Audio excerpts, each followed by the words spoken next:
시청자 여러분 안녕하십니까? 헬로티비 뉴스 시작합니다. 오늘의 첫 소식입니다. 코로나19 확진자가 다녀간 곳이라고 하면 왠지 모르게 방문이 망설여지죠. 혹시나 하는 감염 걱정 때문인데요. 하지만 소독을 마친 뒤라면 이런 걱정을 하지 않아도 된다고 합니다. 김진재 기자가 취재했습니다. 마트 앞에 늘어선 쇼핑카트들. 방문객이 한창 붐벼야 할 평일 낮 시간이지만 한산한 모습입니다. 이달 초 코로나19 확진자 동선으로 확인돼 임시 휴업에 들어갔던 마트와 영화관 등이 문을 열었지만 혹시나 하는 불안감에 시민들의 발길이 끊긴 겁니다. 특히 일부 시설의 경우 확진자 방문지로 알려진 뒤 여전히 휴업 상태를 유지하는 곳도 있습니다. 저는 너무 많아졌던 것 같은데. 아니 원래 이제 어떻게 점심 때쯤에는 넣으시는데 계속 축구를 하시는 것 같았어요. 네, 상황은 확진자가 다녀간 곳의 주변 상권도 마찬가지입니다. 평일 점심이면 방문객들로 붐비던 이곳 전통시장 거리도 지금은 한산해진 모습입니다. 엄청나게 많이 줄었다고 보시면 됩니다. 평균 하루 유동인구 한 3만 명 정도 되는데 아마 반절 정도는 줄었다고 보시면 될 것 같습니다. 혹시 모를 감염 걱정에 시민들이 외출 자체를 꺼리고 있는 겁니다. 하지만 전문가는 확진자가 다녀갔다 하더라도 방역을 마친 뒤라면 안전하다고 이야기합니다. 물건이나 이런 데 묻어 있을 때 바이러스 같은 경우에는 생존 시간이 수시간 이내로 알려졌기 때문에 그에 대해서는 조금 안심하셔도 될 것 같습니다. 가장 중요한 것은 손위생입니다. 그래서 손을 항상 자주 씻으시고 적절한 방법으로 씻으시는 게 중요하고요. 시민들의 감염 우려에 지자체는 대중교통과 전통시장 등 주요 시설에 대한 소독을 강화하고 있는 상황. 코로나19 확산 방지에 총력을 다하던 지자체가 이제는 시민들의 막연한 불안감을 해소하기 위한 대책 마련에 나서고 있습니다. 헬로티비 뉴스 김진재입니다. 최근 경기도 시흥에서 중국 광동성을 다녀온 부부와 함께 사는 시어머니까지 일가족 3명이 코로나19 바이러스의 확진자로 추가됐습니다. 가족 간 감염이 위험할 수 있다는 건데요. 대처법은 없을까요? 이정아 기자가 보도합니다. 경기도 시흥에 사는 50대 남성과 30대 중국인 아내가 신종 코로나 바이러스에 감염됐습니다. 이들은 지난달 말 중국 광동성에서 귀국했습니다. 부부와 함께 사는 시어머니는 중국에 간 적이 없었지만 함께 확진 판정을 받았습니다. 가족 내 전파로 추정됩니다. 인근 지역도 술렁였습니다. 시키는 대로 하는데 그래도 모르잖아요. 근데 시흥 분들도 여기 많이 오니까 그런 것 같아요. 아이 키우는 입장에서 좀 불안한 거는 있는데 그래도 믿고서 지금. 가족 간 전염된 사례는 이번이 처음은 아닙니다. 지난달 중국 우한에 다녀온 사람과 함께 밥을 먹은 뒤 발병한 6번째 환자의 가족 2명이 잇따라 확진 판정을 받아 3차 감염으로까지 번졌습니다. 이렇다 보니 밀접한 접촉을 피할 수 없는 가족 사이의 감염에 대한 위험성이 커졌습니다. 환자의 전파는 환자에서 나오는 비말, 그러니까 이제 콧물이라든지 이런 것들 때문에 전파되는 것이어서 같은 공간에서 오랫동안 있다 보면 전염이 굉장히 쉽게 잘 될 수 있습니다. 그래서 가족 내의 전파는 다른 어떤 사람들보다 쉽게 전파될 수가 있습니다. 전문가들은 철저한 자가격리만이 가족 간 감염을 최소화할 수 있다고 조언합니다. 격리 대상이라면 집안에서 철저하게 관리를 하셔야 되고요. 마스크 끼는 것은 당연하고요. 개인 위생, 그다음에 공간의 활용도 독립적으로 하셔야 되고요. 식사도 따로 하시는 게 좋습니다. 신종 코로나 바이러스의 국내 첫 확진자가 나온 지 이제 곧 한 달. 감염 경로들이 새롭게 추가되면서 사전 예방에 대한 중요성이 더욱더 강조되고 있습니다. 헬로티비 뉴스 이정아입니다. 코로나19 바이러스 확산세가 좀처럼 가라앉지 않으면서 헌혈자가 눈에 띄게 줄었습니다. 혈액 재고량이 줄어들어 일선 병원에선 수술에 차질을 빚는 일까지 생기고 있는데요. 헌혈을 해도 바이러스에 감염될 위험은 없다고 합니다. 이지훈 기자입니다. 경기도의 한 헌혈의 집.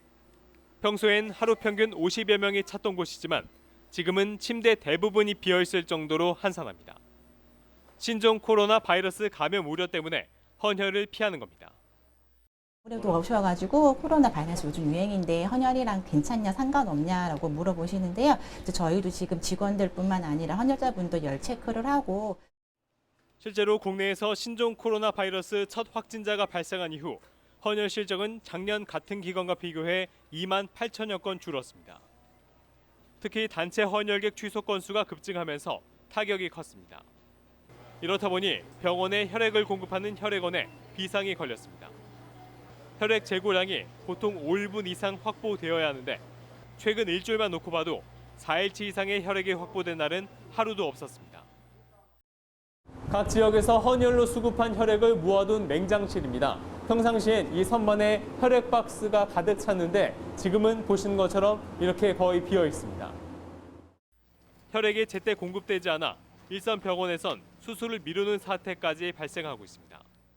혈액을 제대로 공급하지 못하면서 발생하는 것은 혈액이 필요한 수술이 지연이 되거나 혈액이 필요한 환자분들의 치료를 제대로 하지 못해서 다른 병원으로 이송하는 사례가 번번하게 발생하고 있고요.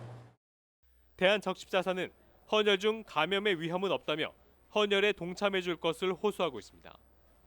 또 헌혈센터 내 바이러스 침입을 막기 위해 손 소독제를 추가 비치하고 수시로 소독 작업을 하는 등 방역을 더욱 철저히 하고 있습니다. 헬로티비 뉴스 이지훈입니다. 코로나19 바이러스 여파가 지역 경제에도 영향을 미치고 있습니다. 사람들이 많이 모이는 상권을 피하거나 바깥 활동이 줄어들면서 지역 상권들도 울상인데요.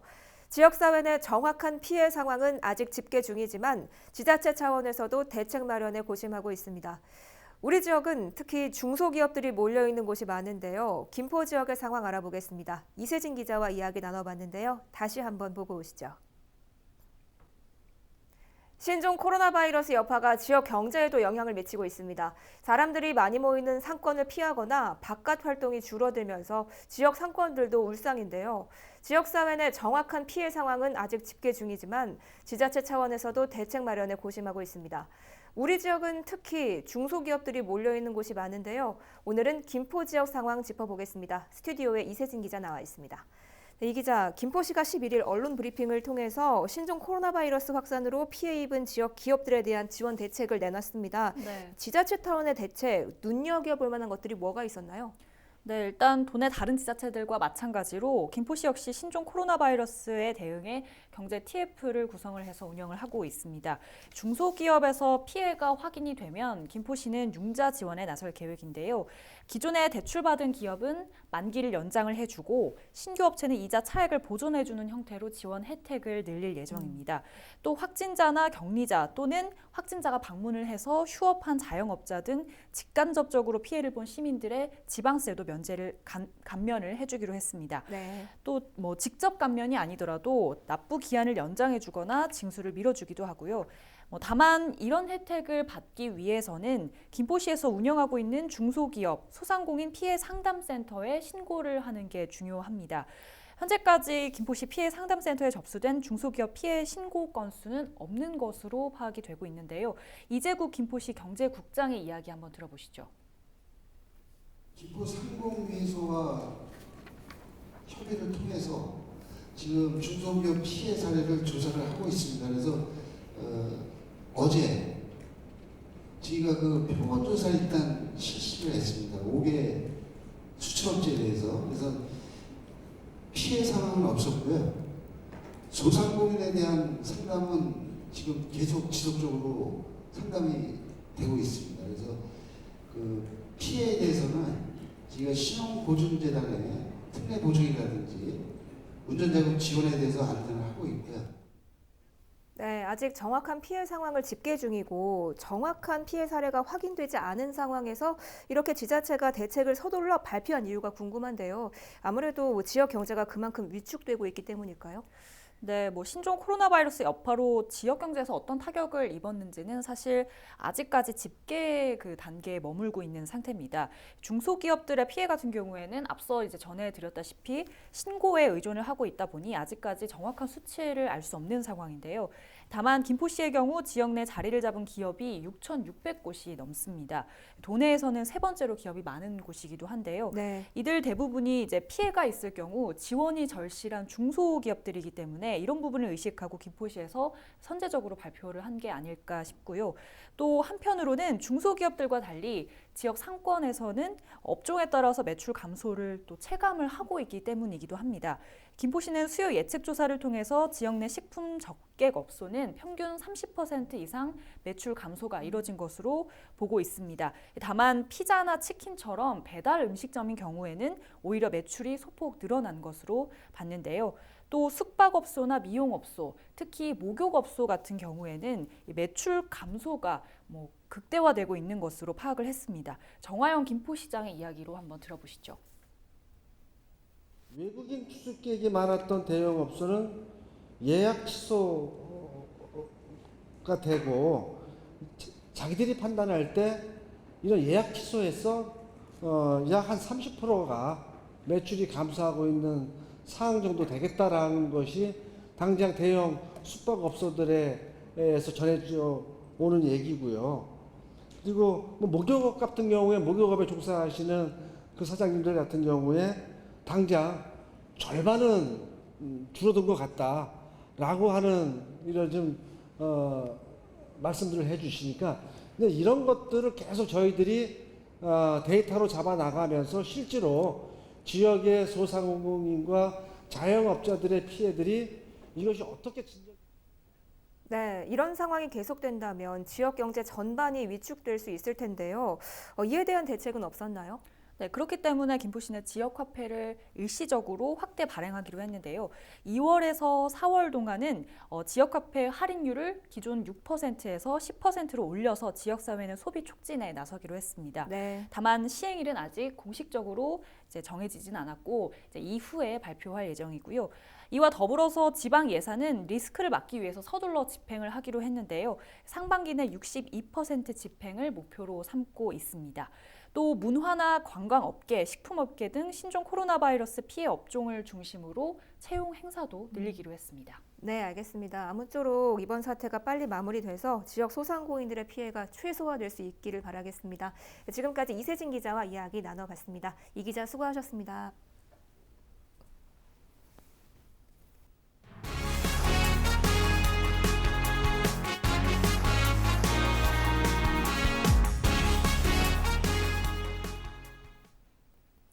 부천시는 지난해 불법 쓰레기로 인해 수도권 매립지 반입 위반율이 30%를 넘어가는 등 몸살을 겪었는데요. 올해는 더욱 상황이 어렵습니다. 수도권 매립지가 반입 총량제를 실시하면서 쓰레기 반입량을 규제하고 나섰기 때문인데요. 부천시의 고민이 깊어지고 있습니다. 김진재 기자입니다. 네, 보시면 비닐도 있고요. 플라스틱, 깡통, 그리고 이렇게 음식물이 한데 모여져 버려져 있는 것을 확인할 수가 있습니다. 네, 보도 이후 약 2달 만에 같은 골목을 찾았습니다. 상황은 얼마나 달라졌을까요? 직접 확인해 보도록 하겠습니다. 네, 보시면 이렇게 일부 쓰레기는 종량제 봉투에 담겨져서 버려진 것을 확인할 수가 있는데요. 대부분의 쓰레기들은 봉투에도 담겨지지 않은 채 이렇게 너저분하게 버려져 있는 것을 확인할 수가 있습니다. 그렇다면 그 안은 어떨까요? 한번 직접 열어보도록 하겠습니다. 네. 네, 보시면은 이렇게 플라스틱이 버려져 있고요. 그리고 비닐, 그리고 이렇게 스티로폼도 버려져 있습니다. 그리고 심지어는 이렇게 음식물 쓰레기까지 한데에 모여서 버려져 있는데요. 확인해 봤는데 이렇게 여전히 분리수거가 되지 않는 모습을 확인할 수가 있었습니다. 이렇다 보니 청소업체 직원들은 매번 쓰레기 더미를 뒤지며 일일이 분리수거 작업을 하고 있습니다. 음식물이 같이 들어있으면 그게 튀니까 그냥 우리 몸에 튀니까. 다른 쪽도 다 이렇게 마찬가지로 좀 심한가요? 이렇게 골목? 웬만한 데 다 그래요. 부천시는 지난해 수도권 매립지로 보내는 쓰레기의 반입 위반율이 높아지자 쓰레기 미수거 정책을 실시했습니다. 그 결과 지난해 12월 반입 위반율은 8.8%로 낮아졌지만 지난달에는 다시 14.9%로 높아졌습니다. 임시 방편으로 반입 위반율을 낮췄지만 쓰레기 분리 배출은 여전히 지켜지지 않고 있는 겁니다. 문제는 또 있습니다. 수도권 매립지가 올해부터 매년 반입 쓰레기의 10%를 줄이도록 하는 반입 총량제를 실시하면서 각 지자체의 반입량에도 제한이 생겼기 때문입니다.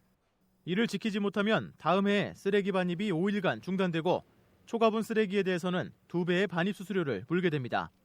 부천시가 지난 2018년과 2019년에 수도권 매립지로 반출한 쓰레기는 각각 3만 5천여 톤과 3만 6,700여 톤으로 점차 늘어나는 추세, 부천시는 올해 반출량을 3만 8천 톤으로 예상했지만 수도권 매립지가 정한 기준은 약 3만 1,500톤 수준입니다.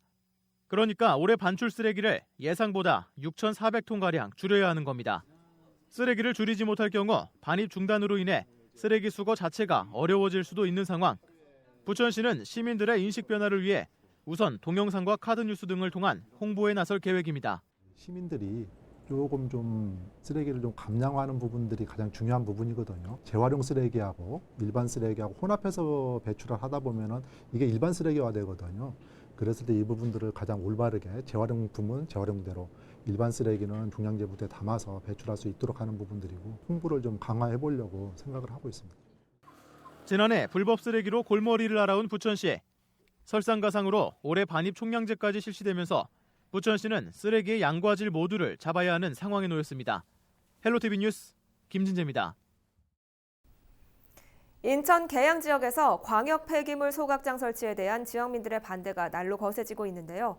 앞으로 주민들은 함께 힘을 모아 인천시를 상대로 목소리를 내기로 결정했습니다. 지난 주말 열린 주민 비대위 발대식 현장에 이정하 기자가 다녀왔습니다. 계양구 계양동과 박촌동, 동양동 일대 주민 200여 명이 한자리에 모였습니다. 해를 넘긴 계양 소각장 논란에 그동안 소규모 단체를 꾸려 반대 목소리를 내던 사람들이 손을 맞잡은 겁니다. 주민들은 계양구 일대 광역 소각장이 신설되면 지금도 열악한 생활 환경이 더 나빠질까 걱정하고 있습니다. 비행기고 뭐고 소음이고 분진이고 때문에 농사를 못 질 지경인데 소각장까지 생기면은 그 분진과 그 모든 걸 갖다 어떻게 감수하고 농사를 지으라고 또 소각장을 한단 말입니까? 너무 억울하다. 이거 제가 동양동인데요. 동양동에서 300m밖에 안 돼요. 그 직선 거리로 300m밖에 안 되는 데다가 그 소각장을 짓는다는 겁니다. 이건 말이 안 되는구나. 주민들은 대규모 소각장에서 하루 600톤 이상의 쓰레기가 처리될 것이라고 우려합니다. 이는 현재 계양 지역 하루 쓰레기 배출량의 10배 수준으로 도심 속 광역 소각장이 결국 삶의 질을 떨어뜨릴 것이라고 주장합니다. 신도시를 발표함으로 해서 주민들의 생활 여건이 삶이 더 좋아질 걸로 기대를 했는데 여기에 소각장을 설치한다는 것은 주민들한테 엄청난 삶의 질을 떨어뜨리는 것이기 때문에 계양구와 인천시를 향해서 시위를 할 겁니다. 반면 인천시는 인천 지역 소각장이 이미 포화 상태이고 신도시 공공택지에 법적 폐기물 처리 시설이 필요하다는 입장. 계양 소각장은 폐기물 발생지 처리 원칙에 따라 올해 말 용역 결과가 발표될 예정입니다. 계양 전체 소각장은 몰라도 광역 소각장은 들어오는 게 불합리하죠. 지금 거기에 동양동, 규련동은 지금 부천의 대장지구 그 대장소각장에 대해서 지금 고통을 겪고 있거든요. 그런 부분에 대해서 지금 이중고를 겪어야 되니까. 대책위는 매주 인천시를 상대로 시위를 이어가는 동시에 이달 말에는 대규모 집회까지 계획하고 있어 계양 소각장 논란은 당분간 계속될 것으로 보입니다. 헬로티비 뉴스 이정하입니다. 김포시가 골드라인 9개의 역 이름 옆에 붙일 영명부기 사용기관을 찾습니다. 영명부기가 가능한 업체는 역사 반경 약 1km 이내에 있는 공익기관이나 시민들에게 안내가 필요한 다중이용시설입니다. 김포시는 14일부터 입찰 공고를 내고 3월 3일까지 신청서를 받을 예정인데요. 최고 가격으로 입찰한 업체를 역별로 선정한 후 3년 동안 해당 역사 영명판이나 노선도에 안내 표지를 사용할 예정입니다. 계양구가 택시와 화물차 등 운수사업과 관련한 실태평가에서 인천시 전체 군구 가운데 1위를 차지했습니다. 계양구는 이번 평가에서 택시 종사자 자격관리 등 9개 항목에서 높은 점수를 받았고 화물자동차 분야에서는 운수사업법 위반 행위 단속 등에서 성과가 높았습니다. 계양구는 경인고속도로와 서울 외곽순환고속도로 등이 가로지르고 있어 화물과 특수차량 등의 비중이 높은 것으로 알려져 있습니다. 코로나19 바이러스 감염증이 지역사회로 확산되는 상황에 대비하기 위해 인천시가 지역 병원 7곳을 전담 의료기관으로 지정할 계획입니다. 지정 대상 의료기관은 인천의료원과 가천대 길병원, 인하대병원과 메디플렉스 세종병원, 가톨릭대 인천성모병원과 가톨릭 관동대 국제성모병원, 인천적십자병원 등입니다. 오늘 준비한 소식은 여기까지입니다. 저희는 언제나 지역 주민 여러분 곁에 있겠습니다. 시청해주신 여러분 고맙습니다.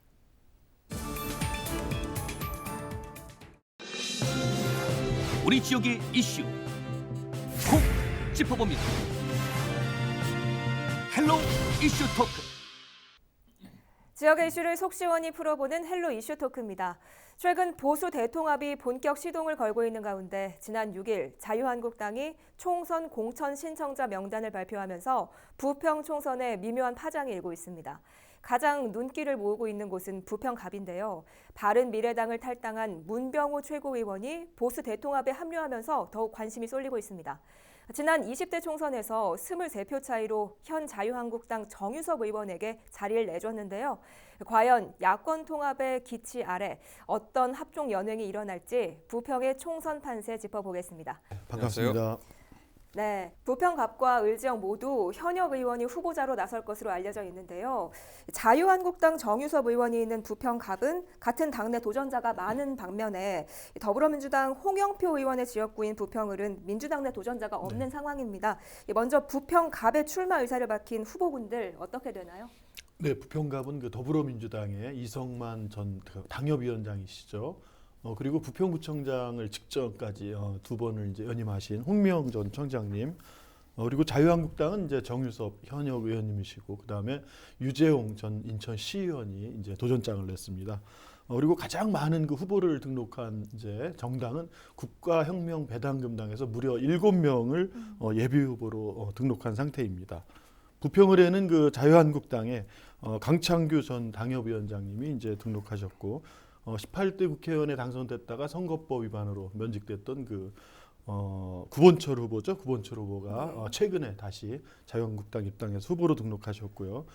특이하게 또 조성옥 그 호남의 항우의 전국 청년합회 공동회장께서 자유한국당 예비후보로 등록을 하셨습니다. 네. 그리고 부평을은 그 진보정당에서 정의당의 인천 시당위원장인 김응호 위원장과 그리고 민중연합당의 현재 한국GM 그 노동자이시죠, 임동수 그 노동자께서 현재 민중연합당 그 예비후보로 등록한 상태입니다. 네, 알겠습니다. 부평갑은 여야 모두 많은 후보들이 나왔는데요. 여권 후보로 이성만 위원장과 홍미영 전 부평구청장이 나서고 있는데 상황이 어떤가요? 네, 인천에서 부평갑 지역구에서는 말씀하신 것처럼 이성만 전 지역위원장과 홍미영 전 부평구청장이 공천을 둘러싸고 격돌을 하고 있는 상황입니다. 인천 지역에서 민주당에서는 미추홀 만큼 치열하게 공천 경쟁을 하고 있는 것이 바로 부평갑이라고 할 수가 있는데요. 현재 후보 적합도 여론조사를 마친 상태고요. 앞으로 면접 심사를 통해서 여기를 단수 공천 지역으로 할지 아니면 경선 지역으로 할지 중앙당에서 결정할 상황입니다. 이성만 후보 같은 경우는 인천시의회 의장을 역임을 했고요. 또 지난 20대 총선에서 정유섭 의원에게 아쉽게 3위로 석패를 했었습니다. 그 이후 지역위원장으로서 지역을 관리해 오면서 핵심 당원 조직 관리에 있어서 다소 우위에 있다는 평가를 받고 있다고 할 수가 있고요. 홍미영 후보 같은 경우는 인천의 대표적인 여성 정치인이자 또 시민 운동가입니다. 인천에서 특히 부평에서 구의원 또 시의원 또 국회의원을 비롯해서 재선 구청장을 거치게 되면서 부평구 주민들에게 상당한 인지도를 갖고 있다는 장점, 강점을 가지고 있다고 평가를 받고 있습니다. 과연 부평갑에서 둘 중에 누가 공천을 받게 될지, 최후의 운운자가 누가 될지 가장 관심이 집중되는 지역이 바로 부평갑, 현재 민주당 상황이라고 할 수가 있습니다. 혁통위에 합류한 이상 총선에 나오려면 보수 단일 후보가 돼야 한다는 건데 최근에 삐걱거리고 있습니다. 과연 보수 대통합이 이루어질까요? 지금 이런 상황에서 보수 대통합이 될 건지 안 될 건지 얘기하기 좀 이르다고 생각이 됩니다. 혁통위가 출범을 해서 그리고 자유한국당과 그리고 새 보수당이죠 간의 그 통합 열차가 지금 출발하고 있는 상황인데요. 여기에서 누구도 지금 통합신당이 출범할 거다 안 할 거다 얘기하기는 조금 섣부르다라고 판단이 되고요. 계속 진행 중이다라는 점은 분명한 사실이라 볼 수가 있을 것 같습니다. 문병호 전 의원 같은 경우가 지난해 탈당을 하면서 안철수와 그리고 유승민 의원 간의 연합을 계속 줄기차게 얘기를 해왔었거든요. 제3지대를 구축을 해야 된다라고 얘기를 했었는데, 그런데 갑자기 올 초에 이제 혁통위로 합류하게 되면서 과연 왜 갑자기 혁통위로 가게 됐을까에 대한 의구심이 좀 남다 할 수가 있습니다. 하지만은 지금 혁통위가 새 보수당과 자유한국당, 또 자유한국당과 새 보수당 간의 그리고 또 제3지대의 통합을 꾀하고 있는 입장이라는 점, 보수 측면이라는 점에서 앞으로 문병호 의원이 스탠스가 다소 보수 진영에 조금 무게중심이 가고 있다는 점만은 분명하다라고 보일 것 같고요. 이번 총선에서 이제 야권, 보수 대통합 내지는 보수 통합의 야권 단일 후보로 나오려고 하고 이제 생각을 하고 있지 않나 이렇게 분석되는 대목도 바로 요 점이라고 할 수가 있습니다. 네. 여기서 부평 갑지역 야권의 상황을 보면요. 정유섭 현직 국회의원을 비롯해서 젊은 피로 차별성을 내세운 유재용 전 인천시 의원이 예비 후보로 등록했습니다. 이 보수 대통합을 하게 된다면 문병호 전 최고위원이 나올 수 있는 건가요? 예, 혁신과 통합과 그다음에 자유한국당과의 통합 시에 수도권에서 그 자유한국당 현역 의원이 있는 곳에 혁신과 통합 쪽 후보가 나올 것이라는 것은 좀 미지수로 봅니다. 다른 지역을 놓고 보더라도 지금과 같이 만약에 그 혁신과 통합과 자유한국당 이런 소통합이라고 있을 수 있죠. 이러한 그 이 소통합 시에는 좀 보수세가 강한 곳으로 출마지를 선택할 것으로 예상이 되고요.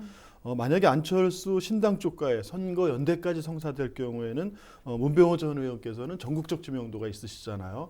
그럴 경우에는 이제 뭐 서울 지역 선택도 사실은 뭐 충분히 고려하지 않을까 생각하고요. 다만 이제 문병호 전 의원께서는 그 인천시장 선거를 2번 나왔다 낙선하셨기 때문에 다음에도 이제 인천시장 선거 3선에 도전하신다고 하면은 현재 그 보수신당 쪽이라든가 혁통이라든가 또는 안철수 신당 쪽에 후보가 마땅하지 않은 남동 쪽도 그 고려해보지 않을까 그렇게 예측하고 있습니다. 네. 현재 홍영표 전 민주당 원내대표 지역구인데요. 야권에서는 어떤 후보들이 준비하고 있는지 궁금합니다. 어떻게 보시나요? 네, 앞서 처음에 이한구 전 의원님이 뭐 간단하게 설명을 말씀을 하셨는데요. 만약 보수 야권 단일 후보가 성사된다면 일단 문병호 의원이 제가 볼 때는 부평을에 대한 출마 가능성도 있다, 배제할 수 없다라는 걸 일단 말씀드리고 싶고요. 현재 부평을 야권 후보군은 자유한국당에서는 강창규 그리고 구본철, 조성옥 후보 이렇게 3명이 있고요. 또 정의당의 김웅호 후보 그리고 민중당의 임동수 후보가 있습니다. 강창규 후보는 앞서 이한구 의원님 말씀하셨지만 직전까지 부평을의 당협위원장을 역임을 했고요. 인천시의회 의장을 역임을 했습니다. 구본철 의원 역시 마찬가지로 18대 때 홍영표 의원을 누르고 국회의원에 당선이 됐습니다마는 선거법 위반으로 의원직을 상실했었고요.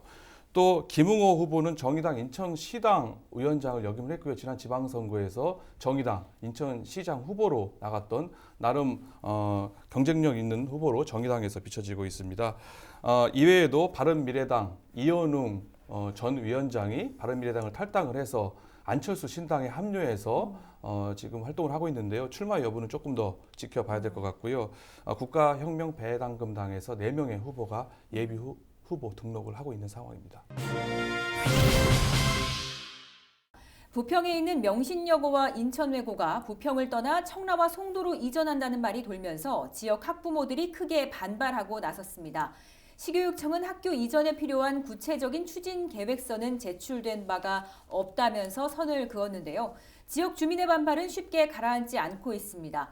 어찌 된 일인지 짚어봅니다. 네, 안녕하십니까. 안녕하세요. 네, 명신여고와 인천외고가 있는 인천 부평 산곡동은 비교적 인천에서 학군이 좋은 편으로 유명해요. 그래서 학부모들의 선호도가 많이 높다고 하는데 실제로 어떤가요? 일단은 미추홀 외고가 비교적 먼 거리에 있고 외고를 희망하는 부모님들 입장에서는 이제 선호도가 많은 인천 외고를 많이 희망을 하고 있는데요.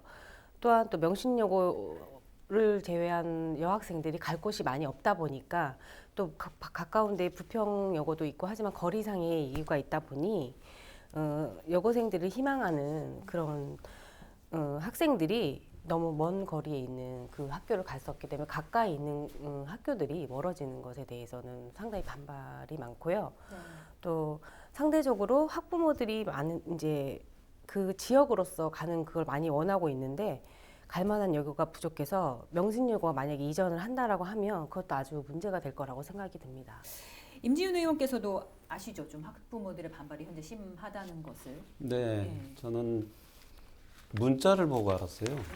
문자 메시지에 우리 지역 주민들 또 학부모님들께서 걱정이 많으셨는지 문자로 우리 교육위원회 위원님들 그리고 그 지역구에 있는 의원님들께 학교 이전을 반대한다. 그리고 학교 이전을 막아달라. 그런 취지로 문자를 많이 보내서 네. 그리고 나서 제가 언론을 봤고 또 언론을 통한 내용을 확인하기 위해서 교육청의 입장을 들어봤습니다. 네. 그래서 저는 최초에 문자를 보고 알았습니다. 예, 지금 이런 상황인데 지금 실제로 이제 지역 주민들이 이렇게 반발하는 이유가 뭔지 아까 말씀하셨던 것처럼 사실 뭐 주변에 부평여고나 다른 학교들도 많은데 이렇게 굳이 반발을 하시는 이유가 있나요? 일단 첫 번째는 이제 부평 주민도 그렇고 교육청과도 전혀 논의되지 않은 일이 이슈화되고 있고 네. 기정사실화가 돼가는 거에 대한 반발이 일단 첫 번째고요. 두 번째는 인구 밀도가 이제 주위에 저희가 이제 15,000세대 이상의 이제 재개발이 이루어지고 있는데 인구는 늘어가는 밀도에서 학교가 더 늘어야 되는 상황이었는데 거기서 있는 학교조차도 이전을 한다라고 하면 교육 차원에서도 또한 많이 또 학생들이 다니는 그런 모든 우리 포화 상태가 돼 있지 않을까 네. 그런 걸로 인한 반발이 많습니다. 학부모들이 걱정도 많고요. 일단 예. 그리고 또 학교 자체는 좀 가까운 거리에 있어야 한다는 취지들이 어머님들이 가까운 이제 안전상의 이유로도 그런 생각을 많이 하고들 계시는데 그조차 있는 학교도 이전이 되고 또 멀리 간다라고 하면 저희 부평에 있는 아이들은 일단 갈 곳이 없어지는 경우가 많이 생기는 거죠. 네, 지금 이런 상황인데 교육청에서도 이 사안에 대해서 입장을 좀 내놓은 걸로 알아요. 정말 네. 학교 이전이 확정이 된 상황인가요? 어떤가요? 결론은 학교 이전 확정이라는 거는 사실 네. 무근이고요. 예. 저희가 그 기사 또 문자 메시지를 접한 이후에 이 교육청에 언론 보도를 내라. 네. 그래서 1차적으로 보도 자료를 냈습니다. 예. 그리고 2차적으로 저번 주에 우리 교육위원회와 교육청과의 업무보고 때 공식적으로 우리 이 교육위원회 중에 서정호 의원께서 이전에 대한 확정이 됐냐. 그래서 그 답을 받았습니다. 네. 그래서 아직까지 이전에 대한 어떤 신청도 받은 적이 없고 그리고 이전에 대한 이 학교의 의견을 들은 적도 없다. 네. 결론은 그렇습니다. 그런데 아마 이 명신오고 이 인천외고 측에서 학교 이전에 대한 적정성 검토는 교육청과 일부 이렇게 의견을 나눈 것 같습니다. 예. 그래서 교육청에서 이제 크게 세 가지로 보죠. 하나는 이 학교를 이전했을 때 이전에 따른 문제점이 없는가. 네. 그리고 또 하나는 우리 과연 지역사회와 그리고 이 학교 이전에 따른 재원이라든지 또 갈 이전 장소라든지 이런 부분들에 대해서 결정한 사항이 있는가 이런 부분들을 짚어봤는데 아직도 그런 계획은 잡고 있지 않다 이런 교육청의 답변을 받았습니다. 실제 이 두 개 학교가 빠져나가게 된다면 영향이 좀 큰 편인가요? 그러니까 우선 아까도 앞서 말씀드렸듯이 주변에 15,000세대가 들어올 계획이고 또 앞으로도 또 다른 곳의 재개발이 가장 지금 현실적으로 얘기가 되고 있는 상황인데 그때를 내다봤을 때는 앞을 내다봤을 때는 인구 밀도가 당연히 높아지는 건 사실이고 그런 세대에서 교육률은 당연히 높아지는 거고 아이들을 수용할 수 있는 학교가 당연히 많아져야 되는 게 기정사실인데 있는 학교를 누구나 예상하는 그런 부분에서 있는 학교를 다른 부지로 옮긴다는 것에 대해서는 또 그거는 그래서 학부형들이나 주민들의 반발이 심해지고 있는 거죠 지금. 그럼 실제로 이제 재개발이 지금 어느 정도 이루어진 상태인가요? 제가 알기로는 일단은 그 15,000세대 이외에도 가장 또 앞으로도 지어질 것이고 또 철거가 반 정도는 된 걸로 알고 있거든요. 네. 그 이상은 아직까지는 제가 끝까지 파악은 하진 못했지만 계속 그쪽 이제 청천 쪽이나 저희 위주 쪽으로 많이 재개발이 이루어지는 걸로 알고 있습니다. 알겠습니다. 실제로 이제 15,000세대 가량의 네. 입주가 시작이 될 예정인데 그렇다면 이곳에서도 학교 부족 사태가 발생할 우려가 좀 있나요? 고등학교, 그러니까 초등학교, 중학교, 고등학교로 이렇게 나눠지는데 이 가장 문제되는 게 초등학교에 사실은요. 초등학교에 그 청천부터 상고까지의 뭐 15,000세대 그 인근으로 더 나가면 2만 세대까지도 되는데 그 초등학교에 대한 문제는 이 교육청에서 지금 허가 냈을 때 당시에 해결해 나가는 방법이 있고 고등학교는 이 학군이 3개로 나눠지지 않습니까? 그렇죠. 그래서 우리 부평하고 계양 또 이 서구 그리고 동구 남구 이렇게 중구 이렇게 나눠지는데 학군에는 그렇게 문제는 안 돼요. 네. 학군에는 문제가 안 되지만 아이들이 우리 학생들이 통학하는 데서 이 먼 거리다 보니까 원거리다 보니까 그런 문제점이 좀 발생되고 2012년도에 우리 방문여중과 방문여고가 송도로 이전하면서 굉장히 지역 주민들이 반발이 많았습니다. 예. 그러면서 뭐 아까 말씀하셨던 이 도심 공동화 현상이 일어나게 되고 그러면 이 학교가 없어지면은 예. 우리 학부모들이 가장 선호하는 게 주거 환경이기도 하지만 또 교육 환경이거든요. 예. 그러면서 지역의 인구수가 점차 줄어들게 되고 그러면서 이 경제 인구, 활동 인구가 줄어들고 지역 경제가 굉장히 침체되거든요. 예.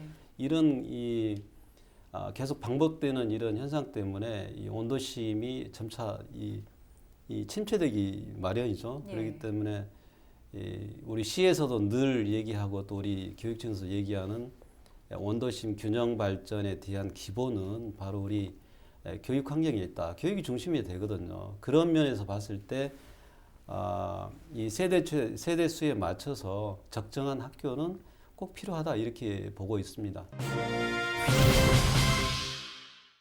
총선이 60여일 앞으로 다가오면서 총선 예비 후보들의 마음도 급해지고 있습니다.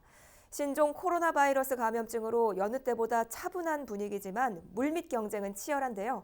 특히 부천에서는 원혜영 의원이 불출마를 선언하면서 김만수 전 시장과 서영석 전 경기도 의원은 물론 정은혜 민주당 비례의원까지 뛰어들어 3자 대결 구도를 보이고 있습니다.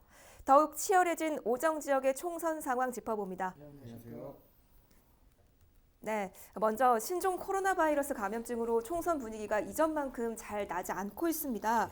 예비 후보자들의 경우에 적극 나서서 본인을 알려야 할 텐데요. 쉽지가 않은 상황이라고요. 그렇죠. 뭐 현역 의원의 경우는 이제 인지도나 지명도가 앞서 있기 때문에 사실 뭐 불리할 것은 없지만 정치 신인이나 현역 이외의 어떤 그 후보들 입장에서 보면 지역을 높이면서 이제 얼굴이라든가 이제 지명도를 높여야 되는데도 불구하고 이제 신종 코로나 바이러스 때문에 이제 선거 운동을 할 수 없는 상황이어서 상당히 이제 불안해하고 있습니다. 이제 일부 후보들은 뭐 신종 코로나 바이러스 사태 초기에 이제 예방 수칙 등의 어떤 그 피켓을 들고 이제 선거 운동에 나섰지만 그 이후에는 뭐 적극적으로 이런 선거 운동도 눈치가 보여서 이제 할 수가 없는 입장이었기 때문에 상당히 어떤 선거 운동 자체를 이제 불안해하고 있습니다. 다만 이제 경선을 대비해서 뭐 SNS나 이제 언론 매체들 통해서 이제 최소한의 어떤 그 선거 운동을 하고 있습니다. 뭐 당원들 또 뭐 유권자를 상대로 해서 계속 이제 문자 메시지를 이제 보내고 하고 있는데 이마저도 이제 힘든 이제 선거 운동으로 보고 있습니다.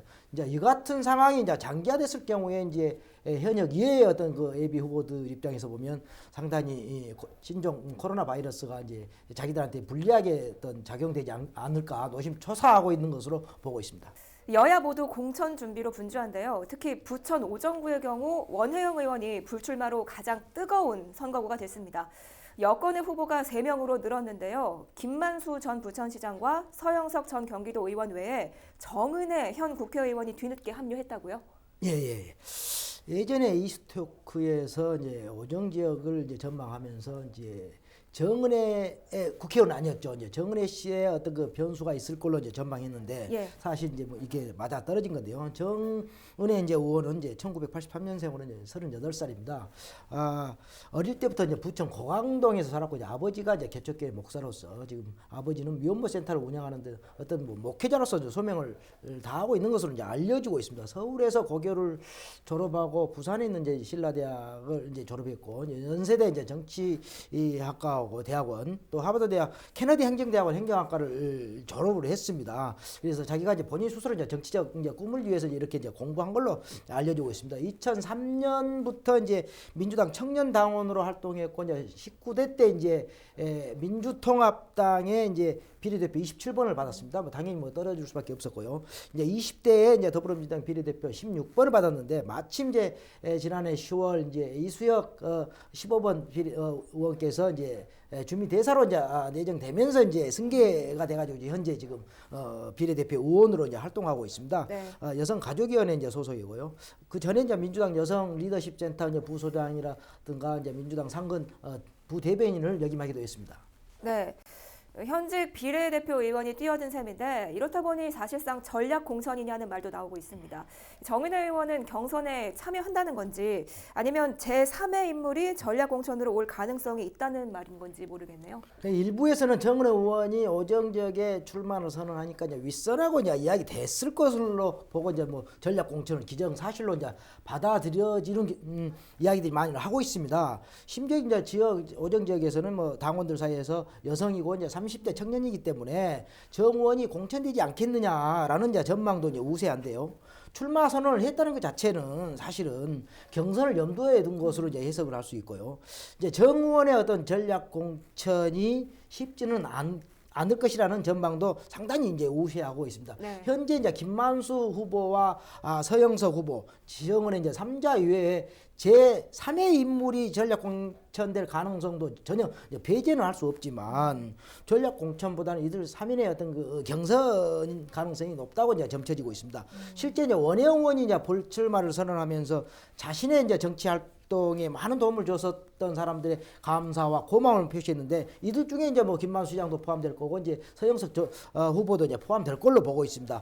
그 김만수 후보는 이제 원혜영 의원의 이제 비서관을 거쳐서 이제 사실은 정치적인 어떤 제자다 이제 그렇게 알려져 있고 서영석 후보 역시 이제 20년 동안을 원혜영 의원의 어떤 선거운동을 지금거리에서 도왔던 실질적인 어떤 참모일 수밖에 없습니다. 예. 그렇기 때문에 이제 원혜영 의원이 제3의 인물을 전략 공천하기보다는 이들 두 사람이나 이제 또 정은혜 의원과 함께 이제 3자의 어떤 그 경선을 통해서 후보가 결정되기를 바라고 있을 것으로 보고 전략 공천이 제3의 인물이 전략 공천되는 것은 어떤 원영 스스로도 자존심에 어떤 심한 상처를 받을 수 있기 때문에 그것은 뭐 용납하지 않을 걸로 보고 있습니다. 네, 그렇군요. 공교롭게도 공천위원장인 원혜영 의원의 지역구이다 보니까 공천 심사에서 말씀하신 대로 더욱 민감할 수밖에 없을 텐데요. 장해찬 평론가는 어떻게 보십니까? 제3의 인물이 나올 가능성에 대해서요? 저는 기본적으로 오세강 기자님 말씀과 비슷하게 전략 공천 자체의 가능성 매우 낮을 것 같고요. 정은혜 의원도 포함해서입니다.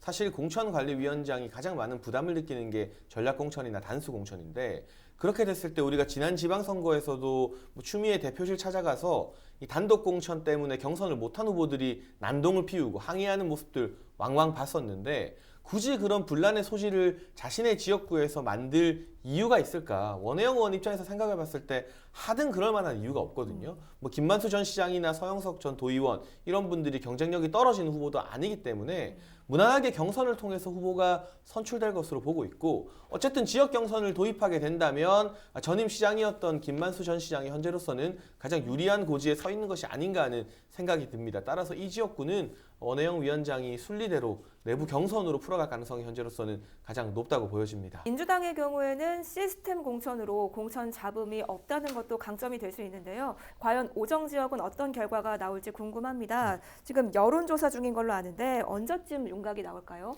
부천 원미갑은 이제 후보가 단독 이제 공천 이제 신청을 해서 적합도를 조사를 했고요. 원미 을과 소사 지역은 후보들 상대로 해서 이제 여론조사가 진행됐고 이제 면접 심사까지 마쳤습니다. 이제 오정 지역은 이제 전략 공천 지역으로 해서 아직 여론조사라든가 면접 조사를 안 했기 때문에 이제 오정 지역은 아마 공천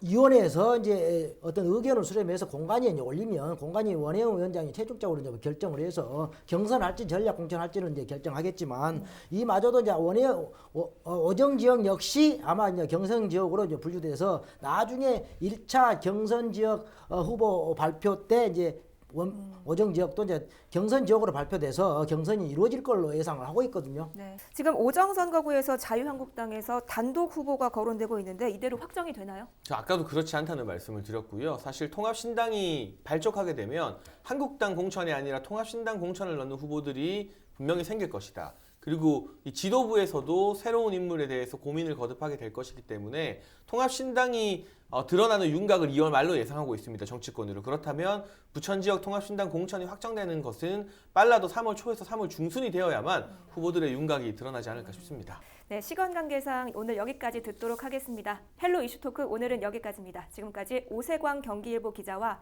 장혜찬 시사평론가와 함께 부천 오정 지역의 총선 상황 짚어봤습니다. 오늘 두 분 말씀 고맙습니다.